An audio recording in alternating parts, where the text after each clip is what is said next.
Today we are looking at 5D, one-to-one functions and implied domains.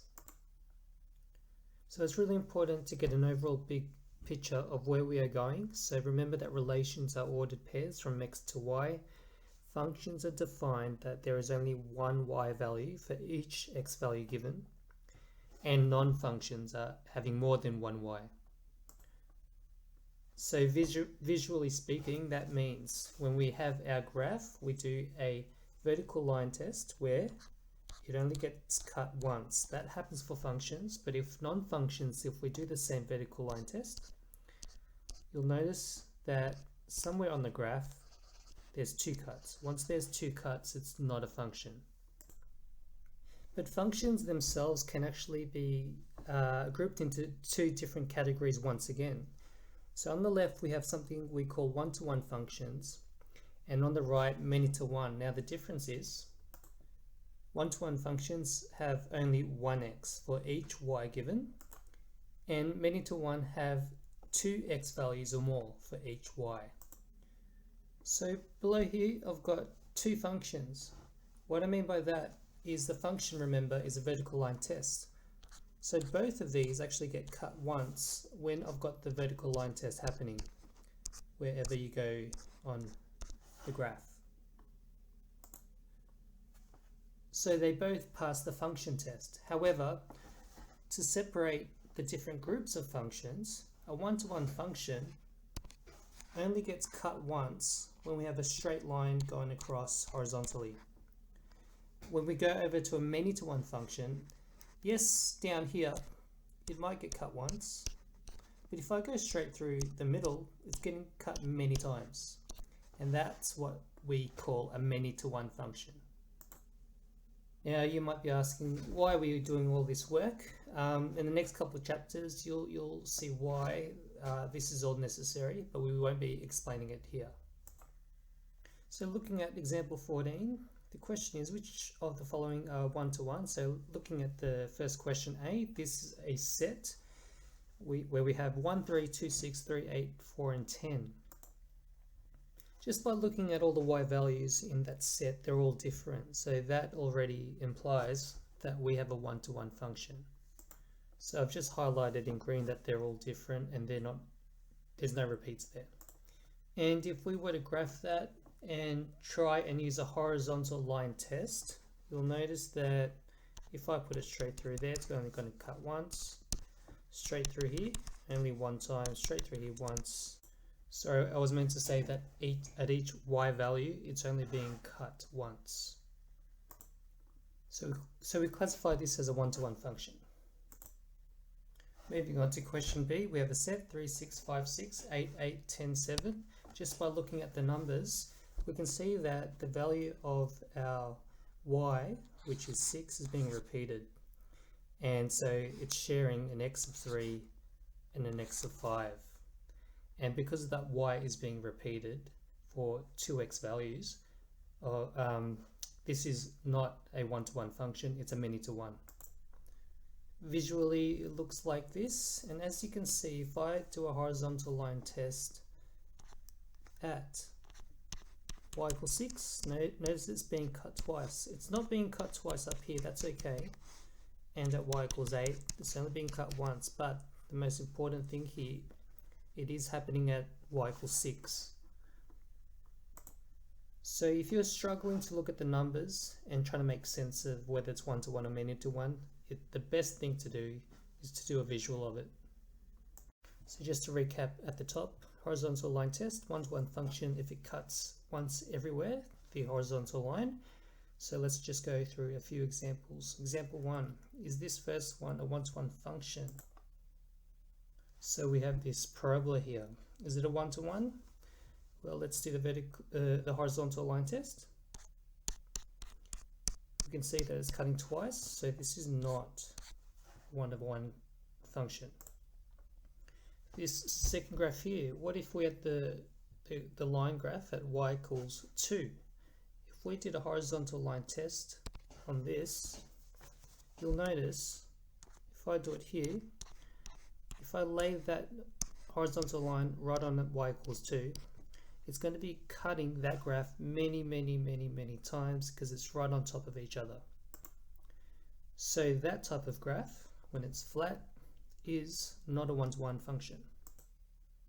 Here we have a cubic, x to the power of 3, and this one here is a one-to-one function because if I put one down here, it's only being cut once.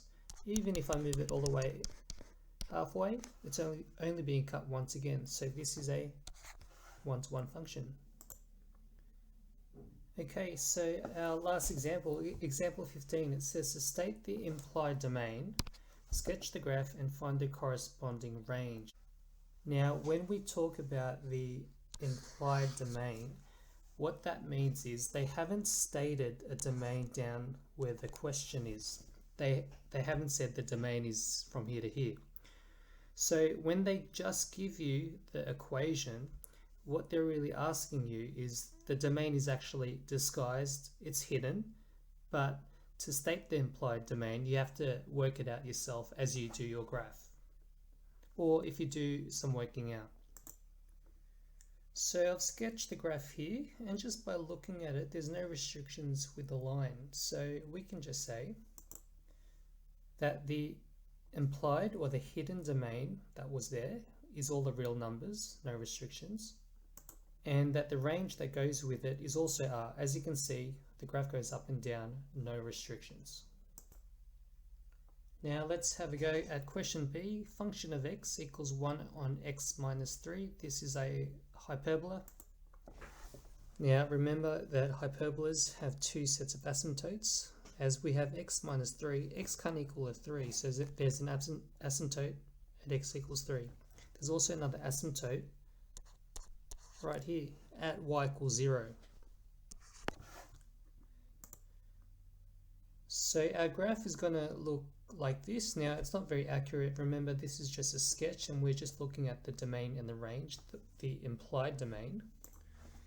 So just by focusing on our denominator here, x minus 3 can't equal 0, but we're going to make it equals to 0 for this working out.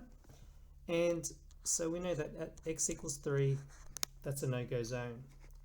So x can't equal 3. So the implied domain, or the domain that should have been written with the equation but it wasn't, is the real values backslash 3, which means everything except 3. And the range that accompanies this equation is all real values up and down on the y, but remember there's an asymptote at 0, so we can't include 0.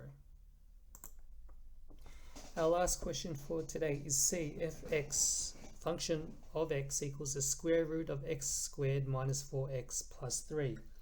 I'm not going to graph the square root of x squared minus 4x plus 3, but I am going to focus on what's happening within the square root. So this only. I'm going to graph that right now.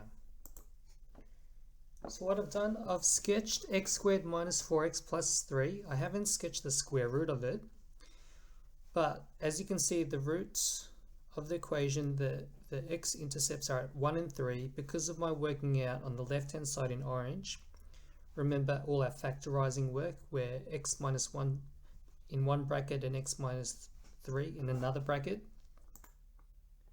And so what I'm trying to say here is anything in orange cannot be a negative, because remember that we're doing a square root sign. We're doing a square root of the function. However, our orange area of x squared minus 4x plus 3 can't be negative because you can't have a square root of a negative. That's a law. So what that means, I can only focus on our graph of what's positive, of what's above the water or above sea level. I don't want to go underneath the x-axis because that's when things get negative. I can include when y equals 0 on both on the left and onto the right. That's y equals 0. That can be counted, and I can go up because what's in purple are positive values and they can fit in to our square root because that's when they're positive. The moment I start diving underneath the y equals 0 that's when I get into trouble. So moving towards the right, I can say that this equation is going to happen when the domain is x or greater, or when x is greater or equal to 3. And if I move towards the left of the graph is positive when x is less than or equal to 1 for that domain. So the implied domain, the hidden domain when we do this graph, is the union of x less than or equal to 1 with x or greater equal to 3. And this can also be written with the brackets. Remember, with a 3 has a square bracket because it can equal to 3, because that's when y equals 0, and it goes to infinity. Likewise, on the left hand side, we've got a square bracket on the 1 because when it's equal to 1, the y value is a 0, and we can do a square root of a 0. And our range is are positive, all the positive real values with 0. What that means is, where the purple is, they all exist above the line at y equals 0, and they keep going higher. We don't want to be jumping into the negatives, remember. And that can also be written as a square bracket with a 0 that goes to infinity. So just to finish off, if you're looking for implied domains, you've got to graph it, but you really want to be looking at equations and being careful when there's a square root, because you don't want to have a square root of a negative. You need to watch out for that, just like this example. Or the other one is when you're having fractions and the denominator, you need to focus on that, because remember, denominators can't equal 0. So that's where your clues are in regards to finding the implied domain. So hopefully that was clear for everyone, and that's enough. That's enough there to help you with your questions.